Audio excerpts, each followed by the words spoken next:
গত ৮ বছর ধরে যে মেয়েটা আমার বাসায় কাজ করত, সেদিন হঠাৎ করে সে বলে উঠল সে নাকি আর আমার বাসায় থাকবে না। তিনি জানতে না সে বিবাহিত? সাবিহা একটু মাথা নেড়ে বলল, হ্যাঁ। আমি হাসলাম, একটা ফাঁকা তিক্ত হাসি। তাহলে? সাবিহা আমার চোখের দিকে তাকালো। তার চোখে ভয় ছিল, কিন্তু তার থেকেও বেশি ছিল একটা অদ্ভুত ধীরতা। সে বলে উঠল, আমি প্রথমে জানতাম না যে আমি প্রেগনেন্ট হয়ে যাব। যখন জানলাম সে বলেছিল সব ঠিক করে দেবে, আপনাকে নাকি ছেড়ে দিবে আর আমাকে বিয়ে করে স্ত্রীর মর্যাদা দিবে, আমার শ্বাস ভারী হয়ে উঠল। সাবিহা আরো বলতে লাগলো, সে প্রথমে বলল তার সময় লাগবে, কারণ ব্যবসা বাণিজ্যের কিছু ব্যাপার আছে, ওগুলো আগে ঠিকঠাক করতে হবে। আপনি অসুস্থ, আপনাকে এই অবস্থায় ছেড়ে দেওয়া যাবে না। আমি অবাক হয়ে ফিসফিস করে বললাম, আমি অসুস্থ? সাবিহা তখন বলল, হ্যাঁ, তখন তো সে তাই বলেছে। আমি আমার কান্না আর ধরে রাখতে পারলাম না। আমার হাসি আর কান্না একসাথেই বেরিয়ে এলো। সে আমাকে কখনোই ডাক্তার দেখাতে নিয়ে যেত না। আমার অসুস্থতা সুস্থতা নিয়ে কখনোই তার কোনো মাথা ব্যথা ছিল না। অথচ সে বাইরে এসে বলে আমি নাকি অসুস্থ। ভেতর থেকে আয়ানের হাসির শব্দ বের হয়ে আসছে। ও কিছুই জানে না। আমি ধীর গলায় বললাম, ও আয়ান। সাবিহা মাথা নাড়ালো। সে কি জানে তার বাবাকে? সাবিহা এবার কিছুই বলল না। এই নীরবতাটাই উত্তর। আমি উঠে দাঁড়ালাম। মনে হচ্ছিল আর এক মুহূর্ত এখানে থাকলে আমি ভেঙে পড়ব। দরজার দিকে হাঁটতে হাঁটতে হঠাৎ করে থেমে গেলাম। পেছন ফিরে তাকালাম। আচ্ছা সাবিহা, তুমি কি সুখী? প্রশ্নটা বেরিয়ে এলো নিজের অজান্তেই। সাবিহা চুপ করে রইল। তারপর ধীর গলায় বলল, আমি শান্তিতে থাকতে চাই, কিন্তু প্রত্যেকটা দিন ভয় নিয়ে ঘুমাই। আমি মাথা নেড়ে দরজা খুলে বের হয়ে এলাম। লিফট দিয়ে নামতে নামতে একটা কথাই আমার মাথার মধ্যে ঘুরপাক খাচ্ছিল। আমরা দুজনেই প্রতারিত, দুইজনেই অপেক্ষা করছি একটা মানুষের জন্য।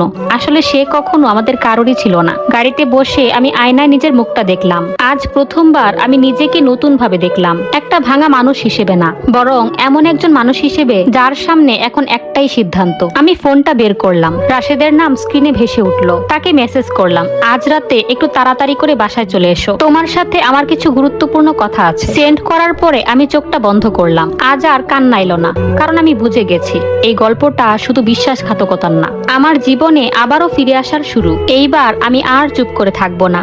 রাতটা সত্যি অনেক লম্বা ছিল। ঘড়ির কাঁটা যেন ইচ্ছে করেই ধীরে চলছিল।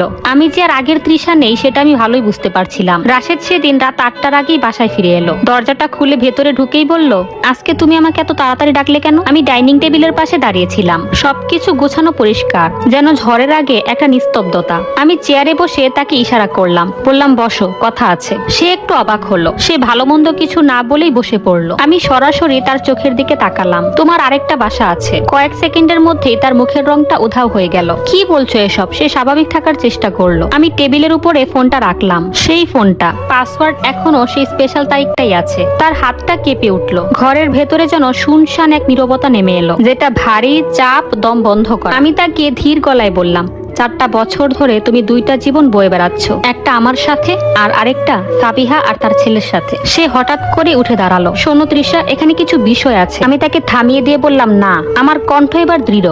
আজ আর আমি তোমার কোনো কথাই শুনবো না। আজকে শুধু আমি বলবো। আমি তাকে একে একে সব বলতে লাগলাম, ফোন, চ্যাট, ফ্ল্যাট, টাকা, এমনকি আজকের দেখা। তার মুখে প্রচন্ড ভয়, অপরাধবোধ আর মুখে একটা ক্লান্তি। সবকিছু শুনেও সে চুপ হয়ে বসে রইল। কিছুক্ষণ পরে সে খুব নিচু গলায় বলে উঠল, আমি কাউকে হারাতে চাই না। আমি হাসলাম, তুমি কাউকেই হারাতে চাও না, তাই দুজনকেই হারালে। সে মাথাটা নিচু করে ফেললো। আমি ভেবেছিলাম সময় নিয়ে সবকিছু ঠিক করব। সময়? আমি এবার একটু ঝুঁকে বললাম, সময় কার জন্য?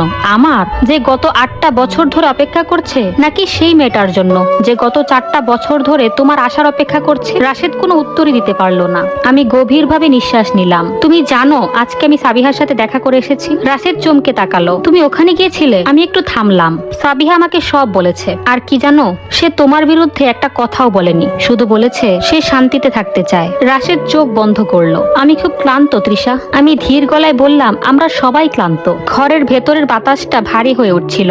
আমি উঠে দাঁড়ালাম আর বললাম, আমি তোমাকে আরেকটা সুযোগ দিচ্ছি, একটা সত্যিকারের সিদ্ধান্ত নেওয়ার। সে আমার দিকে তাকালো। বললাম, তুমি ঠিক করো তুমি কোন জীবনে থাকতে চাও, কিন্তু মনে রেখো তুমি 2টা জীবন আর একসাথে রাখতে পারবে না। সে কাপা গলায় বলে উঠলো, আর তুমি? আমি শান্তভাবে তাকে বললাম, আমি নিজেকে বেছে নিচ্ছি। এই কথাটা বলার পরে আমার বুক থেকে যেন একটা বিশাল ভার নেমে গেল। আমি এগিয়ে গিয়ে আলমারির চাবিটা টেবিলে রাখলাম। এই বাড়িটা আমরা একসাথেই গড়েছিলাম, কিন্তু আমি এখানে বন্দি হয়ে থাকতে চাই না। সে হঠাৎ করে আমাকে বলে উঠলো, তুমি কি আমাকে ছেড়ে চলে যাবে? আমি তার দিকে তাকালাম। অনেক বছর পরে প্রথমবার সত্যি করে। তোমাকে ছেড়ে যাচ্ছি না রাশেদ, তুমি অনেক আগেই আমাকে ছেড়ে চলে গেছো। আমি শুধু সেটা মেনে নিচ্ছি। তার চোখ দুইটা ভিজে উঠলো, কিন্তু এইবার আমি থামলাম না। কাল আমি আইনজীবীর সাথে কথা বলবো, আমরা সম্মানের সাথে আলাদা হব। কোনো নাটক না, কোনো প্রতিশোধ না। সে কিছু বলতে চাইছিল, কিন্তু তার মুখ দিয়ে কোনো শব্দ বের হলো না। আমি দরজার দিকে হাঁটতে শুরু করলাম। হঠাৎ সে বলে উঠলো, তৃষা।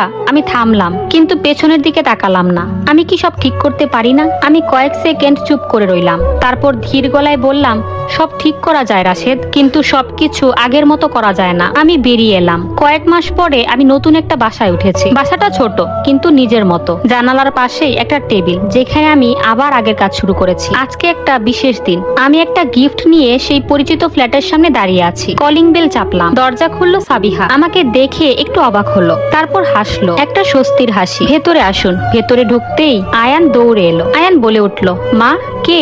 সাবিহা বলল, তোমার খালা এসেছে। আমি হাঁটু গেড়ে বসলাম। হাই আয়ান। সে হাসলো। আমি তাকে গিফটটা দিলাম, বললাম, এটা তোমার জন্য। সে আনন্দে লাফিয়ে উঠলো। আমি উঠে দাঁড়িয়ে সাবিহার দিকে তাকালাম, বললাম, কেমন আছো?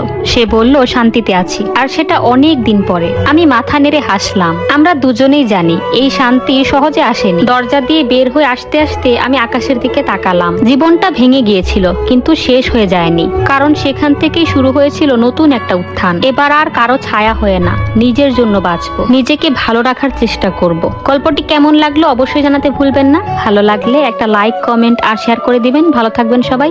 আল্লাহ হাফেজ।